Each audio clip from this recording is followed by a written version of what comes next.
farmer, Kimberlin Brown.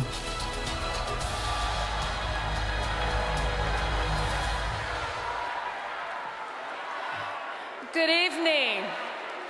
Many of you know me from one of your favorite soap operas, The Young and the Restless, The Bold and the Beautiful, and many other television shows and films.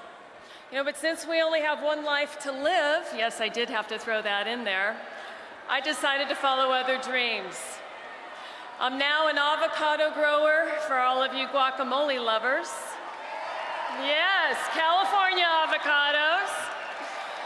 I also run and operate my own design business. And with my husband, Gary, we just celebrated our 25th wedding anniversary. Gary and I are partners running a sport fishing business, retail operations, rental operations, and assorted other enterprises. Like millions of women across our nation, I have many responsibilities. And because we women have many roles in our lives, I'm offended when the media and the Democrats typecast us as single-issue voters. We take care of our families, work inside and outside the home, pay the bills, we manage the costs at home, take care of our parents, all focused on one thing: securing the future for our families. Like so many parents today, I have great concerns about the direction of our country and what it means for the future of my children. And I cannot let this election pass by without doing my part and helping get us back on the right track. That's why I am so grateful and honored to be here with you all tonight. When I look back at my grandparents, my mom and dad, I realize that so much of their lives were devoted to one goal: helping me, my sister Tammy, my brother Chris, have every opportunity to succeed. I was always told by my grandmother I could do anything I put my mind to, and I did. I worked very hard. We've started businesses that have succeeded and still do, and we've had ventures that have not. We have created jobs and even more tax dollars. We have worked 80-hour weeks and have gone without paychecks to keep our employees paid. This isn't unique to Gary and me. It is the story of every small business owner in America. I'm a member of California's Business Women for Trump.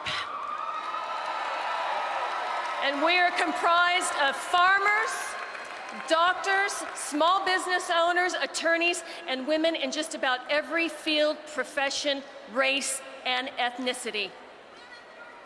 Women for Trump. And we're concerned about out-of-control, unreasonable government regulations that needlessly add costs to doing business and tie us all up in red tape. And don't get me started about the bewildering tax code and high taxes to boot. This isn't true just for small businesses, but for farming as well. This past week, our business is confronting a problem caused by Obamacare. Yeah, that's a shock, isn't it? And as a small business, we used to offer medical insurance to our employees. And for those who chose to be covered, we paid most of their premiums. And this quarter, we had several employees work over the 30-hour threshold set by Obamacare. And by the requirements of law, they must now sign up for one of the approved health care plans. And our younger employees, they don't understand why they're getting forced off of their previous plan, which was significantly more affordable and tailored to their needs. Most of our employees are college age, and they're very healthy. Yet they're required to buy coverage that does not meet their needs and is too expensive for their wallets. One good thing, it's been a wake-up call to all of our young employees, and they are all voting Republican this year.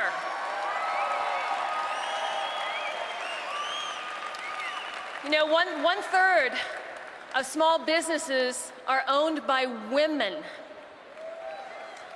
And to the 9.4 million women business owners who employ about 8 million workers, a value of about $1.5 trillion to our economy, I urge you to think about how important this election is for your future.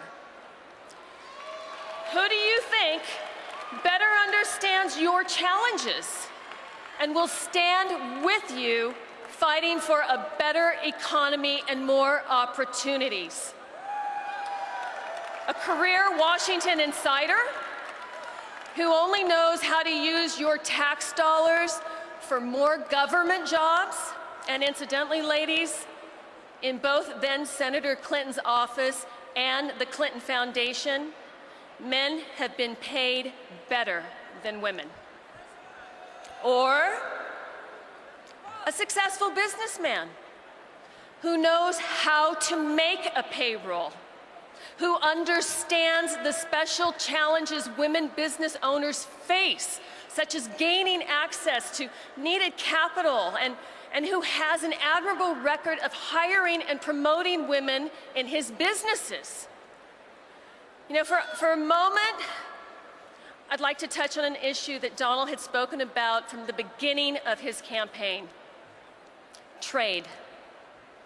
As an actress and a farmer, boy, did you ever think those two would be in the same sentence, huh? Yeah. I've seen firsthand the impact of high taxes, over-regulation, and suspect trade deals. I have seen TV and movie productions move out of the country. If you were an A-lister like Leonardo DiCaprio or an owner of a studio producer, you were okay. But if you were a cameraman, a sound tech, a boom operator, or did any of the many jobs in production, you were just out of luck. And at the time, it didn't affect me. And I didn't understand what my local union boys were talking about. And now I do. And I'm sorry for not understanding the plight of these men and women who lost their livelihoods. And they did. And as an avocado grower, I face the impact of our trade policies. I've seen firsthand our domestic market flooded with imports that harmed local farmers and even drove some out of business. My neighbors who have raised this product for years are being forced to cut down their groves. I'll leave the decisions about trade policies and how you balance the many economic interests of our nation to others, but this much I do know. Donald Trump raised concerns on behalf of working people before the Washington elites did. He will make trade deals that benefit working men and women and their families right here in America. There's going to be a time, and I hope soon, for a woman president. And we have so many outstanding women in Congress and in our state and local governments who are ready for the job now or in the very near future. But let's be clear. The Democrats offer up a woman who, when she had a chance to stand up for women, did not do so. Instead, she attacked women, denigrated them, called them liars. And I personally know victims, and they find Hillary's actions and remarks repulsive. Her comments are comments of convenience only. And if we are to prosper as a nation, if we are going to grow the economy and create jobs, we need a leader who will go to Washington and shake things up. A president who will bring common sense regulations and eliminate unnecessary ones, who will fix our tax system, who will start us on the path to rebuild our infrastructure. We need someone who knows how to build things, who knows how to create jobs, and who knows how to negotiate. He's going to tackle problems head on, ladies and gentlemen, so we can have true progress.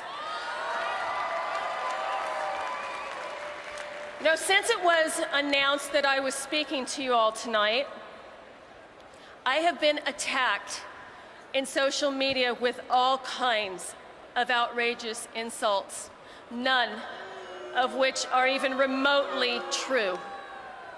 The left wants to silence those they disagree with. In politics, on college campuses, and in business. This must stop, and I will not stand by idly. It is time we stood up for ourselves, for Donald Trump, and for our country. Donald is the most qualified man in America to turn things around in Washington and in our nation. So I ask you to join me and California's businesswomen for Trump in supporting America's best opportunity to return to greatness. Donald Trump, the next president of the United States. Yes. Thank you.